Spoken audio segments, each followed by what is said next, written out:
All right, on this episode of Point of Impact, we've got Mike with us here from Hunt, Fish, Shoot. Welcome to the show.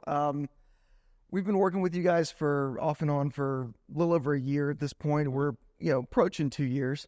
You guys have reviewed some of our stuff, but going beyond that, you use it day to day, don't you? Yes, yeah, I sure do. Awesome. Yeah, I use it a lot. In fact, used it last night at work. It's in Cleveland, so. The gear that I use for myself, a lot of stuff that we see, on our own channel, it's something that I'm constantly using on a day-to-day basis, a professional end user setting. That was out of all of the gear, and I know we send you stuff, and we want your input from that actual hard use case. That's that side of the house versus the at-home LARPers, if you will. But why us? What made our gear kind of stand out to go, this is what I want, this is what I trust, this is what I'm going to use, and this is my setup? Some of that actually has to do with the simple fact that HRT is an Ohio-based company. Obviously, being in Ohio, having some of the gear, some of the other officers that I've worked with in my agency actually had HRT carriers that work on federal task forces, and it was like, well, since I had seen that, I'm like, seems like a good product, the guys were wearing it. And then getting it in, and the whole mantra of mission adaptable gear really works. For me to be able to take like an HRT carrier that I wear, match this placard and throw a taser, throw a radio, throw a flashlight, throw a pistol mag, throw a notepad, throw handcuffs in there, throw a rifle mag in there, and just go out on the street, have everything I need. Really, in a matter of seconds, is nice. That's really for me that adaptable modularity of it was easy to do, easy to adapt to. And again, like I said, it was just something simple, like I'm supporting an Ohio-based company, being from Ohio, like that's what we're trying to do with some of these companies if I can do. With, you mentioned the A-Track was your carrier. What made you pick that one over the rack or the L-back? And as far as our lineup? Well, I guess back then we probably didn't have the L-back when we started working with you. No, I actually have the L-back. The biggest reason I went with the A-Track was the ability to have soft armor in the sides. Soft armor in the sides, what you run into a lot of times is, whether you're in the military, it's a little bit different than law enforcement. In fact, I'm constantly getting in a situation where, let's say my side's exposed. In addition to more than that, agency-wise, I have to have soft armor.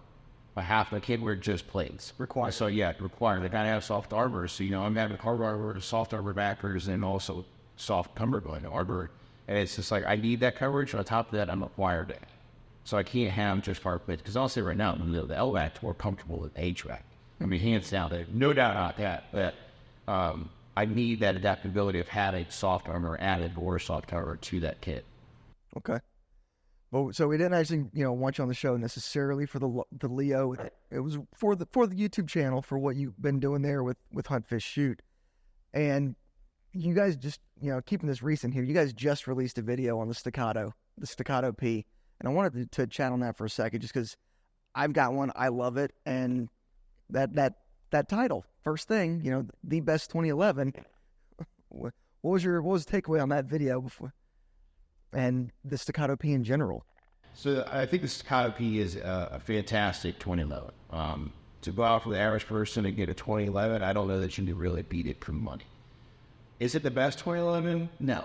Is it an Atlas? No. Is it a Nighthawk? Sandhawk? No, it's not. It's none of those. It's frankly never going to be those, because of love custom work that goes into those two, let's say, popular custom 2011 signed guns.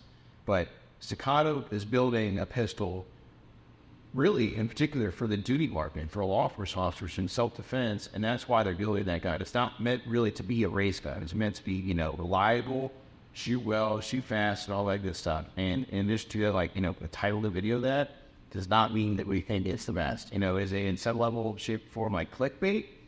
I guess, that's what you're looking at. But what people don't realize with YouTube, we can make people ultimately comment on a video more with strides in video and algorithms by simply making a title to look like that. It's not even necessarily always about making the title so they can click on it. It's that they see it and go, well, you're a liar, it's not the best 2011. And so once we've had probably 30 comments on that video that is, what's not better than an Atlas? And I'm like, yeah, I do that.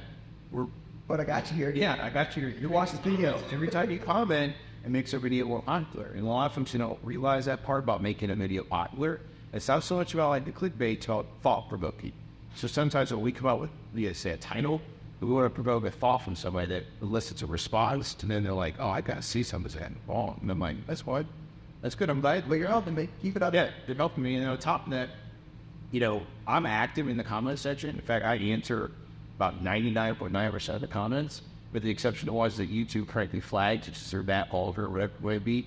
And I'll answer and I respond back to people. I'm like, no big look when it comes to that stuff. And I like to have discussions with folks. It's always, an objective reasonableness.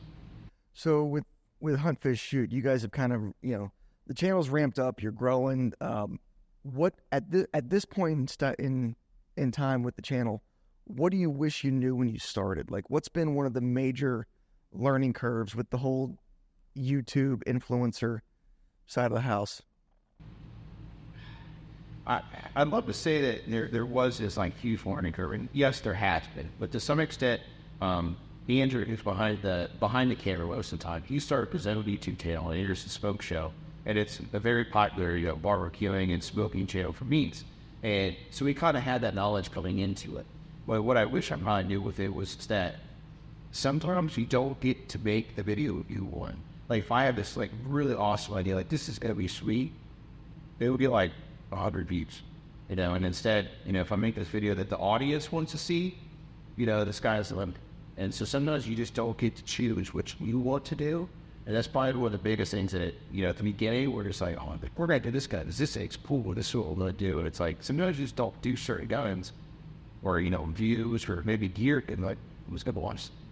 And some of our hunting content, fishing content, we hunt and fish all the time, and people are like, oh, your name's Hunt, Fish, Shoot, but I have a ton of fishing and hunting on it. But I probably hunt and fish more than the average person. But if I go out and go fishing and I catch 5 good sized bass, nobody's going to watch it. Nobody's going to watch it. And the time and effort that goes to the editing isn't worth it. Hunting was the same way. They want to watch and not kill me. And that's right, the way hunting stuff works. And if you're not, predominantly doing it just will not be successful. And it turns into waste. Shooting, you go to the range, you know what you're going to get into. I know I'm going to shoot the gun. I know what I'm targets I'm going to be trying to hit. Hunting, you could spend days out there and just the content's not going to be there. Right. And there's a few not a ton of YouTubers that I watch, but they're, oh, dang it, Meat Eater, and for sure the amount of time that they will actually spend filming is just ridiculous to even when as a professional hunter, when he gets smoked, and just comes back with nothing. So I've, on the channel side, predominantly shooting, just because that's what the audience is wanting at this point. The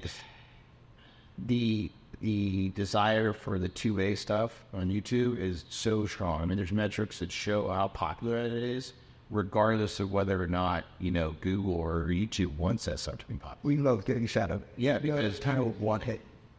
Yeah, and that's just, it's probably one of the funnier things. It's yeah, sure, they could be doing that, but in the same token, it's capitalism at its finest.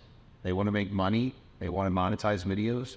And by doing that stuff, they got to promote it a little bit. No doubt, they're definitely still doing it, regardless of all the talk about chat making out of this. We see videos when we look at metrics where certain videos will get suggested by YouTube when others won't. And it's because that video all of a sudden is getting comments and shares and likes on stuff. So YouTube we should promote this because it's got ads on it. Well, then they're making money because you're getting such a small fraction of that ad revenue YouTube that they're able to benefit off of it, while at the same time give you a very, very small section of it. Even though they don't want to. Even though they don't want to. It's just cringing to do it. Exactly. And Jason now too. Yeah. On one of the maybe 14 days ago, you guys released one on the Oracle Arms, the 2311. Yeah. And you had mentioned, what makes the popular videos, and that was one that had hit my feed. You've done the Staccato 2011, you've done the Oracle Arms, you've messed with the Stealth Arms. Yeah. There seems to, the Stealth Arms Platypus, just to add the model there, there seems to be a little bit in the market now of kind of taking the success of the 2011 and then trying to play that into other platforms. And the Platypus favors the 2011, the 2311 definitely favors more of the SIG. Do you see any others in the market that, do you see a need for something like that to keep going, other guns to kind of play off of one style or another? yes and no. And the reason I say yes and no is a lot of companies get it really right. And some companies, they just miss the mark. The OA defense or Orange 2311, that was like one of those that we were always on the fence about, like, is this thing really going to be as good as they're marketing it to be or whatever it might be? And as people, we get the comments, in particular, like from the DL Defense H9, you're like, oh, first generation pistols are never good. Well, OA defense pistol, first generation, not a single issue. There's not many on the internet that I have issued. And yeah, there's not a ton of them out there, but they're a smaller production run. The model we have, I haven't cleaned it yet. It's got probably close to 2,000 rounds through it. And in general, like what I found with that pistol is that its action turned out to be almost more reliable than Staccato, because it doesn't need as much maintenance, it doesn't need as much loot. But then, like the Platypus, really cool design. And, obviously Staccato is what it is, and it's certainly gathered that law for market, which is what also sometimes with some of these pistols, a professional end user drives the seriousness of a certain pistol. That's why Staccato has a reputation they do. But, Platypus, anything right there, they Oracle would make their related events. It's going to take a lot of time because I think really the SCI Staccato has this firm grasp on that market. And even when you think about it effectively, with Wake to Play is called, SCI made suck. Well, they don't suck anymore. They used to. Yeah. It used to be the Achilles heel. You used to spend more than the cost of the magazine just to get that thing tuned and running right. Mm-hmm. Yeah, and I remember shooting 3-gun, probably 6-7 years ago. And my buddy had an Atlas, and, he was like tuning magazines. I watched guys shoot these custom 2011s, and in the 2 magazines at the time, I was shooting a Block 34. And I'm like, you spent all this money on this pistol, and you don't have magazines that work, like, relatively most of the time? And that was the case. And I think that's probably one of the biggest Achilles heels of most things like 2011 designs. As magazines, functionality, reliability, that's what you need. I mean, for the most part, that design is pole. It's got to shoot well. And you just don't really see that changing. And the triggers are going to be good for the most part, with the exception of one that I picked up recently, and I was like, I'm curious. Not going to name drop that one. No, it's pretty rough. I've seen a lot of other YouTubers say this thing's pretty great. I picked it up, and I was like, I'm not reviewing that because, and not to go down that rabbit hole, but it's one of those things like I won't purposely pick a pistol and review it just so I can bash all of their needs. Until that's what the customer wants. So That's what you're going to push. It's not be the video you want, but it. Yeah. And that's funny you mentioned that because that, in some way, shape, or form, happened with the Data Defense H9. We bought that pistol under the guys that we were, this thing's pretty cool. It's a neat idea. The Hudson. I got H-shots for this past year. Yeah. I'll say my comment. Yeah. And so it was like, wasn't super high hopes, spent for $200 on the thing. It's been a disappointment. I don't know how else to put it. It's basically products. They're well known for pretty good products and well known for customer service and all that stuff, and that hasn't been our experience. I will say that's my opinion of the H9. I know we had others with HRT that they shot it and they liked it. Mm-hmm. It's just not for me. There's unique things about that pistol. It's just not something I'm going to shoot. Channel on the Orly, you mentioned the round count on it. Yeah. What's the round count that you really consider to give a good review of a firearm? Like how much do you really need to read on it before you go, in my opinion, that this is pretty solid? Yeah, so for me, there's almost 2 sides to that. And the reason I say that is because, am I going to carry this pistol? Is this a carry pistol? Or is this a pistol that the majority of the users are going to use it as a glorified range tool? Let's say like a shadow system stuff. Because we get called out being shielded in shadow system all the time. Not a single shadow system pistol that we would view do I put anything less than probably 1,500 rounds to this in before really I'm giving like some serious thoughts, especially ones that I carry. Like I'll carry the MR920. I don't know how many rounds I have through those because I have so many. And so if I'm carrying the pistol, I'm going to personally carry that pistol, you're looking at probably 1,000 rounds at a minimum before I start talking about it. I think that's important for that type of like environment. Now, if you're just kind of giving like a general review of a pistol, you can gather a lot of that stuff as long as you get past, let's say, like a 200 round breaking, because Shadow System says it, but a lot of other companies put that in their manuals as well. And like OA Defense, we shot probably about 500 rounds total on camera, and then again, like a subset of 1,500 through it, and got some good thoughts behind it. But really, I'd say at 500 round mark, you would get a really good generalized idea of how that pistol is going to perform. And if you're not seeing issues by 500, you're probably not going to see any. Or if you get any past that, in our experience, what we've had is you're just looking at maybe like a fluke parts breakage, and even then, I mean, well, people, for all the pistols we've shot, let's just say just pistols, it's pretty rare to get issues. So when we do get them on camera, we're like, this sucks. Red Ocean. Try to be honest, it's going to go over the camp. It is not like to bash a company. That's never our purpose. Because at the end of the day, growing up watching the Outdoor Channel and reading, NRI, American Hunter magazine, that's how stuff was advertised. Well, YouTube now is how those companies advertise to some extent. And I want to build a relationship with them while also providing honest feedback to the consumer base who's watching their channel, because I'm saying a pistol's good or saying a rifle's good.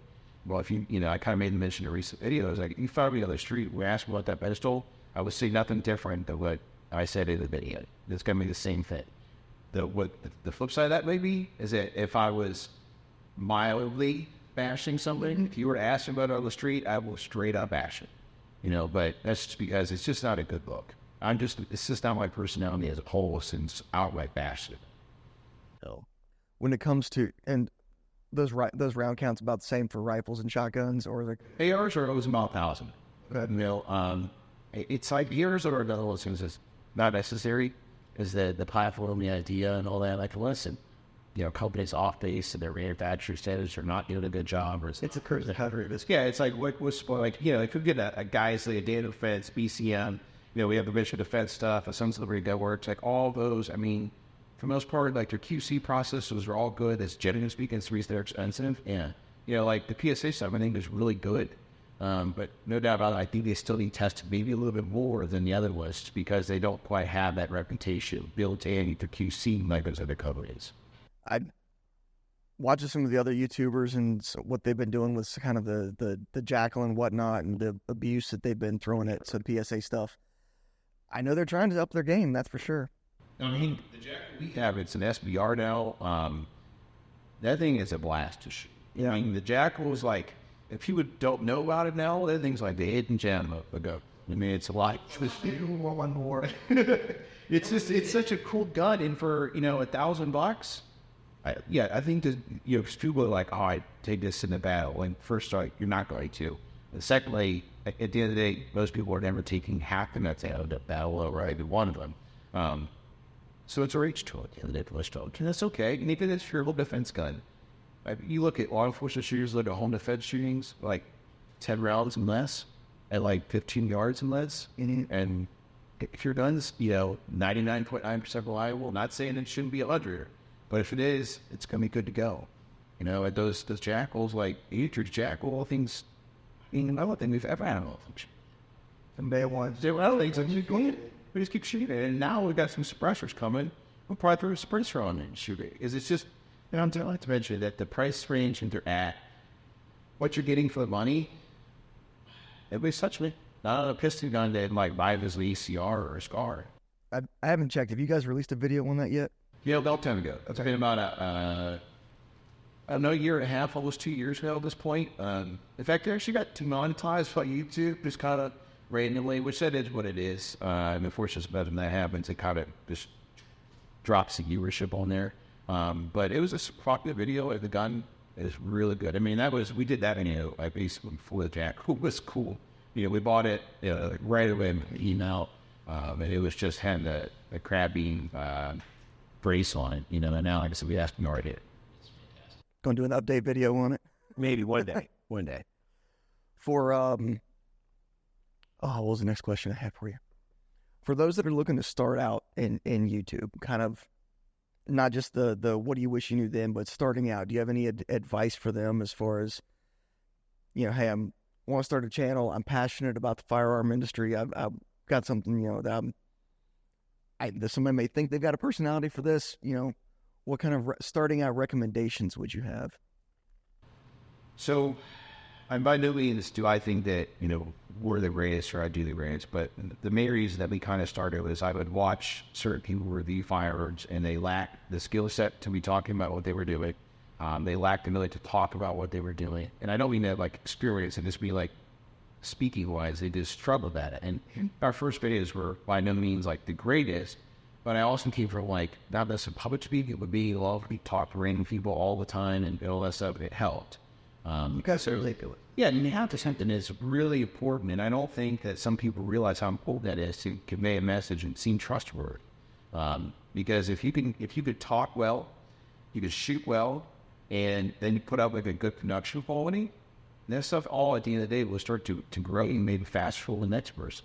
And you see some of these smaller channels, like how we started, where maybe they start off from small and their growth starts to progress faster, is almost exponential. And then you see other ones where maybe the production quality is battery friendly, they're not very good at shooting, and then like how they talk about the stuff and just don't seem knowledgeable. You know, maybe they're just reading from a station or whatever it is. And that's fine. But if you want to be a little different, have an identity, you're going to have to ultimately be a little different. You're going to have to talk about stuff from a knowledge base that you can support. And I think like that would probably be my biggest recommendation: to have a good knowledge base, good production quality, and then money. And I don't mean like you got to be rich. I mean like if you want it to be successful, you will have to spend your own money. You're going to have to spend a lot. Or we spent a lot of our own money. We still spend some of our own. I mean, now we make money with the channel, but like last year, we spent more money than we made with the channel. The H911 to $1,300. Yeah, and you know, before you start getting into the game where these companies will send you stuff, you got to provide a product that is working well to them. But if you want to start on a company, you don't work with a company, have a relationship, you're going to have to buy it. And if you want to be popular, if you want, you know, let's say, I don't know, let's pick a cool one. Let's say Pond is pretty big release for that. We didn't get it. We hadn't even really with them. But if you were somebody that wanted to start off, you're going to have to ultimately go out and probably buy some of those competitive, you know, popular items when they come out. As soon as they hit the local gun store, go buy it. And you're right to get that early release. Yeah, because you're not on the inside rather than just saying it to you ahead of time. Right, and it's got to be out. And then on top of that time, I mean, there's so much time that you don't get because. That was another one I wanted to ask. How do you manage just the balance of life for the influencer versus the day job versus family, and just finding that happy balance? Yeah, in law enforcement, you pretty much never work 40 hours. I mean, it's very rare. So for us, or for what we've accomplished, even like what Andrew does or my brother does, you're not really ever working a 40-hour normally. Your normal day job, if you have a decent job, you make decent money, and so. Plus this on the side. Yeah, so you're just like, I got to find time to do this. And when am I going to find time to do it? Well, it's just like, well, instead of going and, you know, maybe even play golf or like we like to fish or hunt, I'm like, well, we got to fill. We got to get it done. And like, even right now, I mean, got like 8 guns being filled, like need filled, you know, and if we don't find the time to do it, they're not going to get done, and then channel growth suffers. You know, will that stuff change at some point as we get a larger shirt? Starting off, and right now we're at trying to grow, just time. I mean, you got to sacrifice a lot of time. You know, maybe not going out and hanging out with your buddies, maybe not over the bar, maybe not do whatever it might be, whatever your hobbies are, but maybe give them up to maybe that's your hobby. For us, it's a hobby. I love shooting events. I like talking. I like testing out new stuff. In general, like that's kind of how our charity started. Yes. The concept of, yeah, I see what others are doing and I don't like it. I can do this better, so I'm going to give it a go. It's how HRT kind of started with the tactical gear in the first place. I know we chatted before over the history of us, you know, we being a training company originally and using other people's gear and just getting to the point where there's things we need to change in order to do the training better. We need a better gear, and we think we can do this, and we're going to go for it. Glad that you guys have been successful at it. Glad that we've been successful at our attempts too. But you had mentioned kind of the sacrifices, and you know, you're not going to the bar because you got to go film, and you've got 8 guns waiting.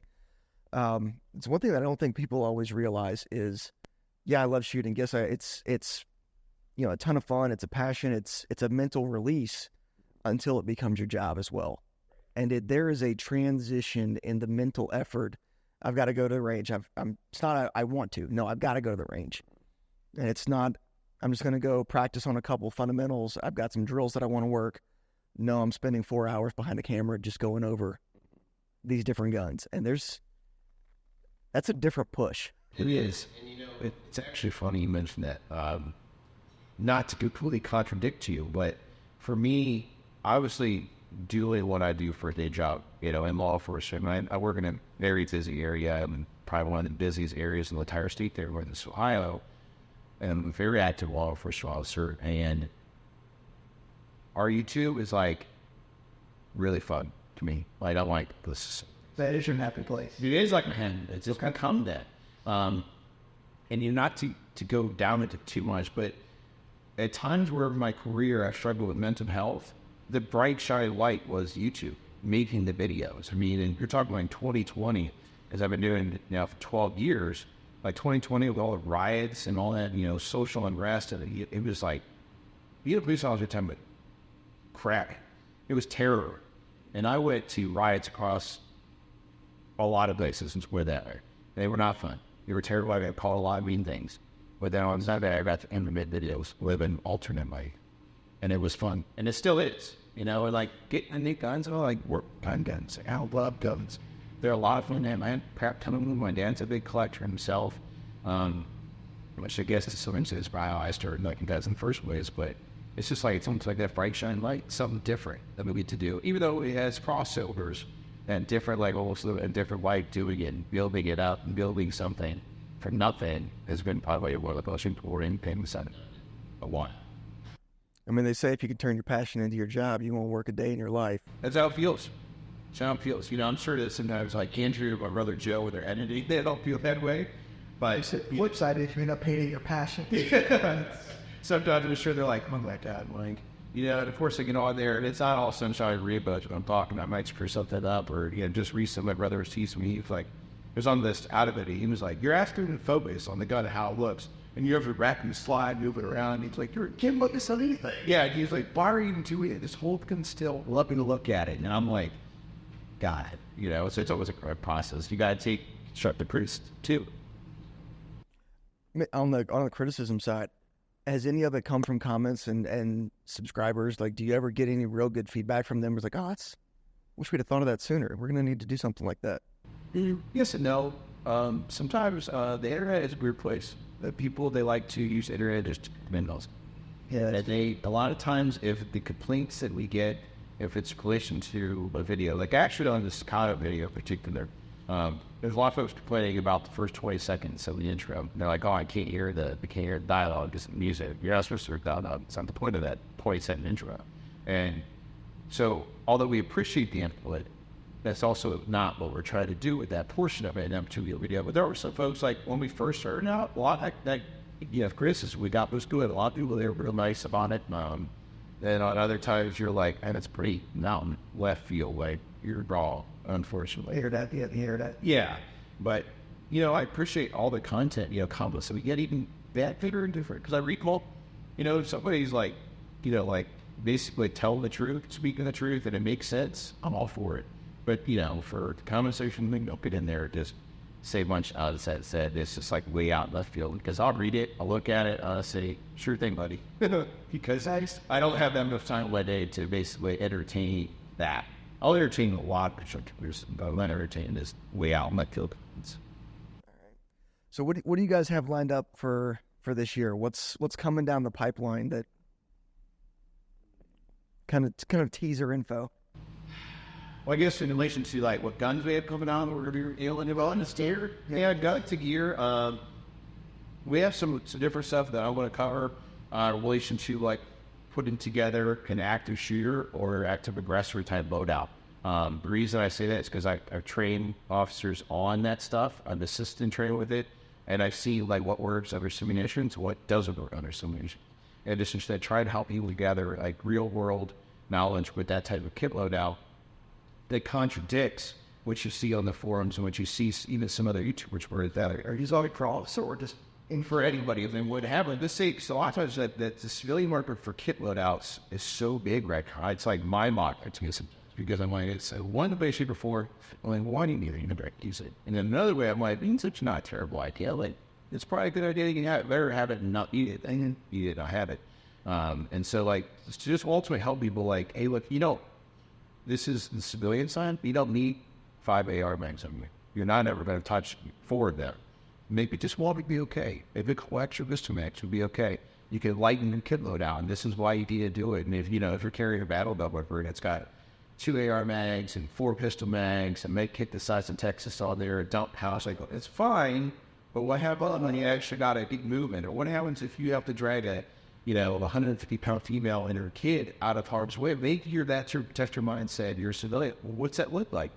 Because you got to carry that weight and also all of your gear. And on top of all that, make sure you retain all of your gear. You did the 5 pistol mags lying around that on the floor. And when they're doing a sweep of the building, I'm like, there must be God around here because got all these mags. They're like Skittles. So it's mine. Yeah. And so there's all that stuff. Almost helping people provide real world stuff. And then they have a lot of them at beach.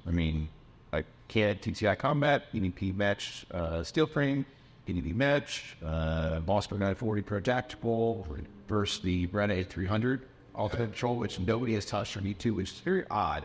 That would be fun to do because, in particular, this would be frank. I'm not a Mossberg fan whatsoever. In fact, I cringed when I bought it. But we bought it for the YouTubes. I picked up a JM 940 for competition. And you like it? We put 40 shells through it. And honestly, when my dad's unsafe, I've not put down the original shotgun that I started 3-guy with. Just haven't stopped using it. Yeah, and it's hard like that in particular, not to go off on a tangent, but I have got a safe full of Italian-made shotguns. My dad's literally was born in Italy, and I think that's probably why that carried over. And granted, we hunted with 1100s, Remington 1100s growing up, and 870s, I learned on an 870 and all that. But the minute I got older, I think at 12 years old, he bought me a Frontier AL-48, which is probably one of the most prolific bird hunting semi-auto shotguns, and 20 gauge. I still use it. And that died all the way around, and then has through it. It's made to function 2 times at 20,000 shotgun rails through it. And so I have that trust factor to the Franchi shotguns or Benelli shotguns to my dad. I think he honestly knows it's every Benelli shotgun ever made. He's even got all the Benelli rifles. And I'm like, Dad, nobody likes those. He's like, yeah, but I like them. I'm like, never even been shot. It's just they're in my gut. So did he drag you along on the firearms addiction, or have you drug him? It's a little bit of both now, because we were just a shop show, and this is actually the hilarious thing. My dad is he owns a commercial HVAC company, so he does well with money and all that stuff, and he's a business owner, runs his own business, started it up from the ground up, evergreen, all that good stuff. We were at shop show. He's not really into tattooing stuff. We're at his booth, and he's like, I think I want a scar. And I go, you know what's just cost? And he goes, yeah, but I'm on one. And I go, what for? He goes, it's just different than all the ARs. He goes, everybody's got ARs. And I go, what are you going to do with it? He goes, just one. I'm going to say, couldn't have others. Yeah. And I go, okay, sure. He goes, when you get home, help me find that. Oh, no problem. And we were laughing because I'm like, how do you rate the review it? I don't have to buy it. A lot of the guys that I started out with, people don't realize we didn't buy them. I just went bartering for my dad. Colt Polka, M1A. This one. It's been 4 years, but there's a lot of guns there. We didn't buy them. It's funny because he called me after he see the video. He'd be like, did you borrow my gun? And I was like, yeah. He goes, I thought that was mine. I just wanted to check. He didn't care. Sure. But he just loved it. And just watched it as a video, so wait a minute. Yeah. And it's funny now because gifting wise and things like that, we're like, yeah, maybe you ought to get this. Maybe this would be so cool for you to get. It's happy today and rifle scopes and all that. So it's funny to watch somebody like that old school hunter mentality transition into, my dad went from shooting a Browning BAR auto named Brighton with Winchester short mag, which they shoot like crap, and then going into a Tika shooting 450 yards and how that and making it first round impact. And I taught him that, and I've helped him when he taught me how to shoot clays. He taught me how to shoot deer, squirrels, and other stuff, and I've taught him now how to shoot barn. And it's fun to do. It's neat the bonding that happens with the firearms. It's not always just stalkers and suds. Right. I've got daughters. It's the way the world works. But my dad, he taught me to shoot. But his mentality, I love if yours was like this. Early on, I want to get you more magazines. I was, I don't know, mid-teenager, older teenager. Too many action movies from the 80s and wanted to roll through magazines. It's like, watch, 40, I got one magazine, that's all you need. That was his mentality. But he's, I'm not going to mention his age. He'd kill me. Mm-hmm. He shoots competition with me. That's great. He's got 20 different magazines for his competition blocks. But he's like, I'm already reloaded between cities. So it just has, that's how you should do something, man. But same thing with you and your dad, you know, the difference is, you know, you make it on the basics, but then as you advance, you pull it with you. I've taken my dad and he's now shot 1,000 yards. Yeah. They turned around 2 years later, 3-3 with the woods. I said, I need the mile. I need it. It's something that in his mind for years was, it's an insane shot. Oh, yeah. I always thought, I guess just a display, bro. It's a 30-inch steel target. Wow. It's still, that's still pretty, that's still a good shot. It's a good shot. But yeah, it's neat, the bonding, and it's good to hear that that's, you know, others are experiencing that. And I think that's out there more for, you know, for others. You hear comments of younger generation is a big trade in firearms and not, or, you know, are they able to learn the way we did? And, I don't want to go too far down that philosophy rabbit hole, you know, of the next generation and what, you know, they're look like firearms. I know it looks nothing like what my dad, his generation would have expected. The tactical gear was the lead side was never thought. Right. But then again, you've got the police are, you know, now running more military style gear. Why? So they have to. You always and follow on by our sleeves now taking up tactical gear. In their brain, you know, prepped one shed. And Yeah. Is it going to be neat? Don't know. Like I'm said, I'd rather have it and not need it. So, as you know, chatted through, you know, what's coming out, like play 24, a little bit of, you know, where we're going,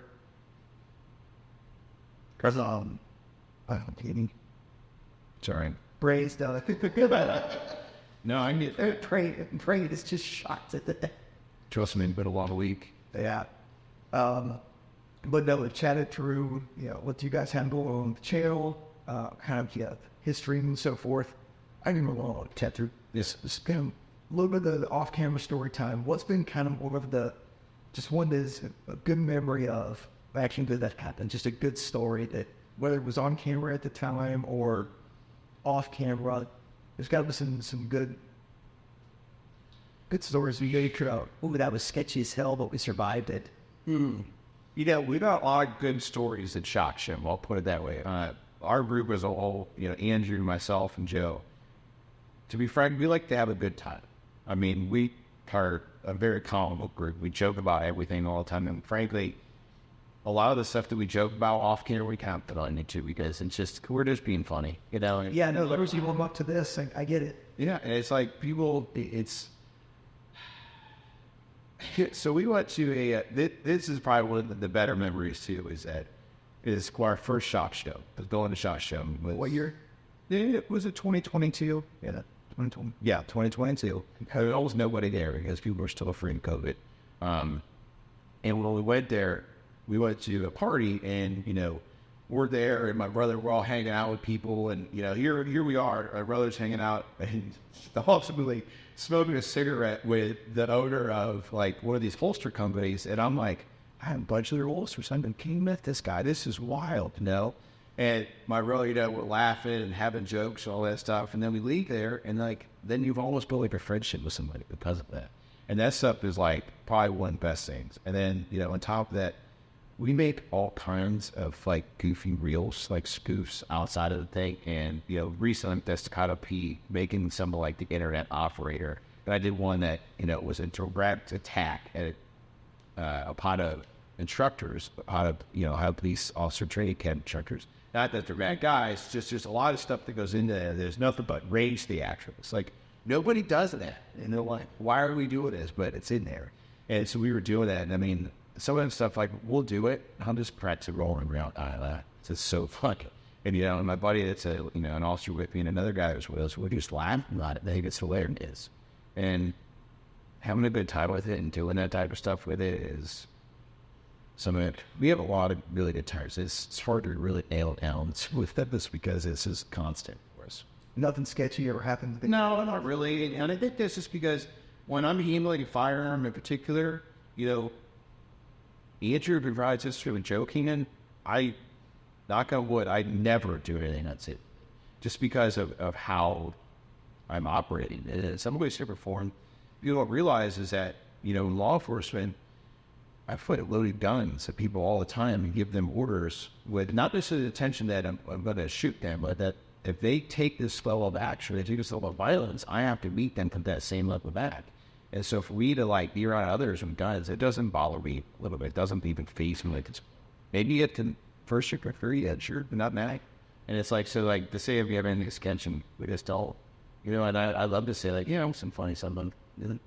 But, you know, this is good. Not to get weed out of it. So, new outdoor sent us this rain jacket, this set of rain gear. And we're like, oh, it's super durable. We're like, oh, this is really cool. And a really sweet rain gear. We're like, let's just see how durable it is. So my brother, he's like, I'm going to like crawl around this creek with it. So he crawls around in the creek with it on. Cool. He's like, RV crawl through the creek. And he's like, oh, it's still waterproof. Great. It's not going to be work because they're cinched down.